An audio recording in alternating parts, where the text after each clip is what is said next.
Finally বহু আশা আৰু প্ৰত্যক্ষৰ অন্ত পেলাই চন্দ্ৰযান 3 লেণ্ড কৰিলে চন্দ্ৰপৃষ্ঠত আৰু ভাৰত হৈ গ'ল চতুৰ্থখন দেশ। আৰু চাউথ পোলত প্ৰথমখন যান অৱতৰণ কৰিলে ভাৰতে, সেয়াই আছিল চন্দ্ৰযান 3। চন্দ্ৰযান 3 চাউথ পোলতনো কি কৰিব, তাতনো কি বিচাৰ কৰিব যাব, ইয়াৰ আয়ুস কিমান দিন হ'ব? চন্দ্ৰযান 3 আয়ুস মাত্ৰ 15 দিন। তাত 15 দিনহে কাৰ্য সম্পাদন কৰিব পাৰিব চন্দ্ৰযানে, কাৰণ চন্দ্ৰপৃষ্ঠত 15 দিন দিন হয়, 15 দিন ৰাতি হয়।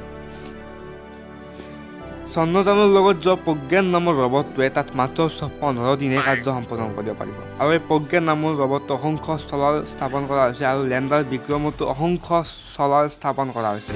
আৰু এই চলাৰসমূহে তাপ শক্তিক বৈদ্যুতিক শক্তিলৈ ৰূপান্তৰিত কৰিব আৰু তাত কাৰ্যসমূহ কৰিব।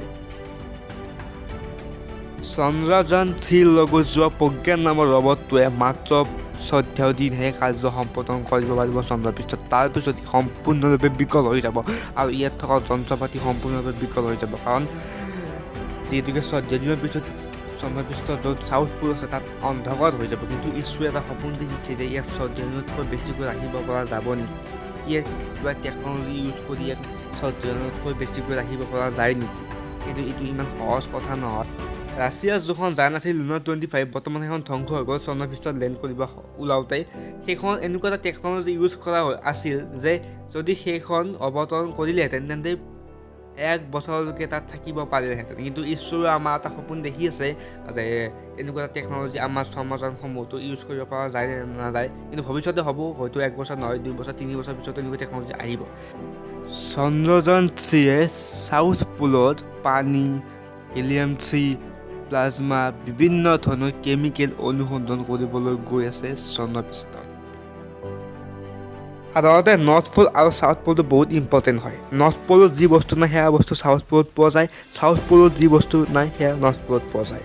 চন্দ্ৰপৃষ্ঠৰ চাউথ পোলত এনেকুৱা এখন ঠাই আছে যিখন ঠাইৰ নাম হৈছে পাৰ্টিকুলাৰ ডাৰ্কনেছ অঞ্চল। আৰু এই ডাৰ্ক অঞ্চলত কেতিয়ালৈকে পৰা নাই সূৰ্যৰ ৰশ্মি, আৰু এই অঞ্চলটোত পানীৰ সম্ভেদ থাকিব পাৰে, কাৰণ এই অঞ্চলটোত -150 পৰা 200 ডিগ্ৰী হয়, গতিকে বহুত ঠাণ্ডা হয় এই অঞ্চলটোত। আৰু এই অঞ্চলটোত থাকিব পাৰে পানী, কাৰণ চন্দ্ৰযান আমাৰ যিখন 1 আছিল আৰু এই যানখনে ইয়াত পানীৰ সম্ভেদ পাইছিল, আৰু এই যানখনে তালৈ আমাৰ পিকচাৰ পঠাইছিল যে তাত পানী আছে।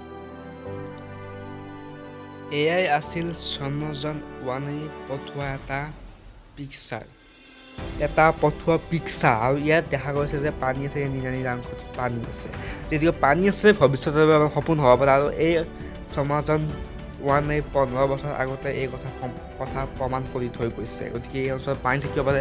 আৰু চন্দ্ৰযান 3 ইয়াত প্লাজমা টেষ্ট কৰিবলৈ গৈছে, আৰু যাতে ভৱিষ্যতে মানুহ থাকিব পাৰে নে নোৱাৰে, আৰু বিভিন্ন ধৰণৰ টেষ্ট কৰিব গৈছে। আৰু যোনটো আমাৰ ইয়াত ৰবট আছে, লেণ্ডাৰ আছে, অৰ্বিটাৰ আছে, গতিকে সকলোখিনি নিজৰ নিজৰ দায়িত্ব কাম কৰি আছে। ৰবটে চন্দ্ৰপৃষ্ঠত বিভিন্ন ধৰণৰ পৰীক্ষা, কেমিকেল পৰীক্ষা কৰিব ধৰিছে। অৰ্বিটাৰে সকলো বস্তু চাই আছে আৰু ফটো মাৰি দি আছে। লেণ্ডাৰে সকলো বস্তু চাই ফটো মাৰি আছে। গতিকে সকলোখিনি নিয়ন্ত্ৰণে সুকলমে চলি আছে বৰ্তমান চন্দ্ৰপৃষ্ঠত।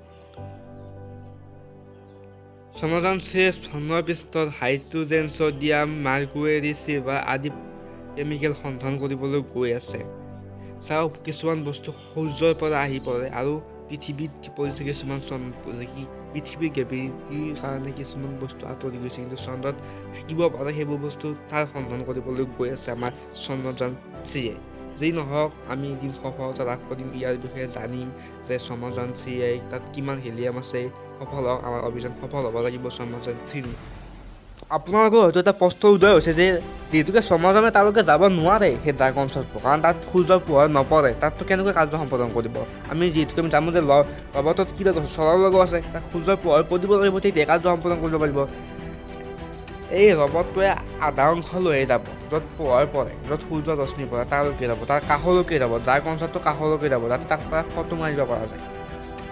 তাত ডাৰ্ক অঞ্চলটো সম্পূৰ্ণভাৱে ভিতৰলৈ নাযায়, তাত গ'লে আমি বন্ধ হৈ যাব। গতিকে আজিলৈকে ভিডিঅ'টো ইমানেই আছে, এটা সৰু ইনফৰমেশ্যন টাইপৰ ভিডিঅ' আছে। ভিডিঅ'টো চাই ভাল লাগিল, চেনেলটো ছাবস্ক্ৰাইব কৰি দিব, লাইক কৰি দিব, কমেণ্ট কৰি দিব।